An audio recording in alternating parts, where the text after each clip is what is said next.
L'actualité, ce sont aussi les agriculteurs français qui ont obtenu un répit puisque les eurodéputés au Parlement européen de Strasbourg ont voté pour une saisine de la Cour de justice européenne sur le traité du libre-échange entre l'Union européenne et le Mercosur. Ils vont gagner plusieurs mois puisqu'en attendant le traité ne va pas s'appliquer. On rejoint tout de suite Laura Legault qui est devant le Parlement européen avec des agriculteurs. Bonjour Laura. Bonjour Clélie, bonjour à tous. Et vous avez assisté à l'annonce du résultat du vote avec ces agriculteurs.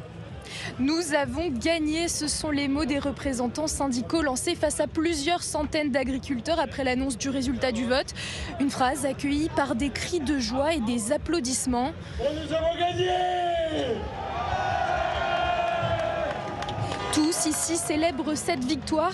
Je suis avec Pierre Meyer, agriculteur dans le Haut-Rhin. Bonjour Pierre. Bonjour. Après plusieurs mois de mobilisation, c'est une première victoire pour vous. Effectivement, c'est une grande victoire pour les agriculteurs français, mais également européens. Donc on est très fiers de cette victoire, mais c'est qu'un premier pas. Le chemin est encore long, il y aura d'autres mobilisations, sujet de la PAC, sur le sujet français également.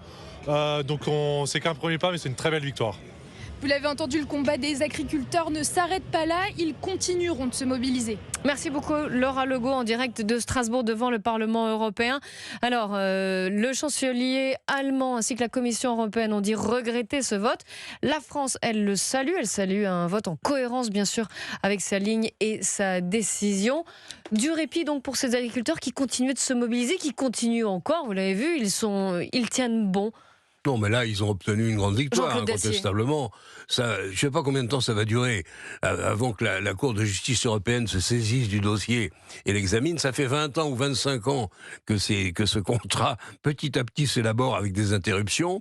Le voilà reparti pour une interruption qui va durer sans doute plusieurs mois. Que les agriculteurs continuent de se mobiliser, notamment les Français, pourquoi pas. La PAC a été longtemps distribuée d'abord à l'agriculture française, qui a longtemps mené le jeu et était devant tous les autres pays européens dans le domaine agricole. C'est plus le cas aujourd'hui. On a quand même une réflexion à mener et à avoir sur la manière dont est organisée notre profession agricole. Oui. Et ça veut dire que c'est pas gagné d'avance, mais quand même, en tout cas, ce Mercosur, on n'en parle plus pour plusieurs mois, c'est déjà pas mal. Oui, Georges Fenech, pour aller un peu dans le sens de Jean-Claude Dessier, on enlève là, avec le Mercosur, une épine dans le pied des agriculteurs. Ouais. Mais il reste d'autres problèmes pour eux en France, en tout cas. Alors, avant même, il faut quand même être un tout petit peu prudent. D'abord, saluer effectivement cette victoire qui est aussi le fruit d'une pression qu'ont menée les agriculteurs, à 10 voix près. Hein, ça a été voté, la saisine de la Cour de justice de l'Union européenne.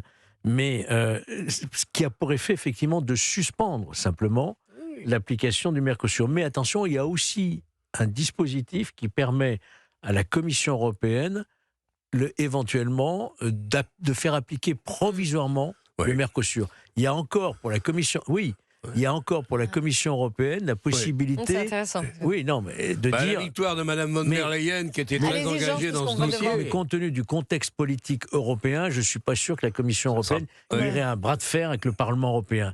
Mais rien n'est gagné, c'est simplement un répit. La France peut peut-être pour un temps. Et comme vous dites, il n'y a pas que le Mercosur. Le problème est bien plus profond. La question des normes, la question des charges, c'est toute l'avenir. Et l'organisation même de la profession agricole en France. Exactement.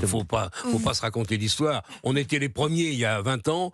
On est aujourd'hui, je ne sais plus combien, loin derrière dans le peloton. Vous nous écoutez sur Europe 1. Merci à vous. Dans nos débats à suivre, la politique, les Républicains ont-ils perdu leur boussole dans ces débats sur le budget? Et puis, nouveau dérapage d'humoriste de France Inter, recadré direct par le président de la commission d'enquête sur l'audiovisuel public. On verra tout cela. Restez bien avec nous sur Europe 1. 13h, 14h, vous écoutez Clélie Mathias sur Europe 1.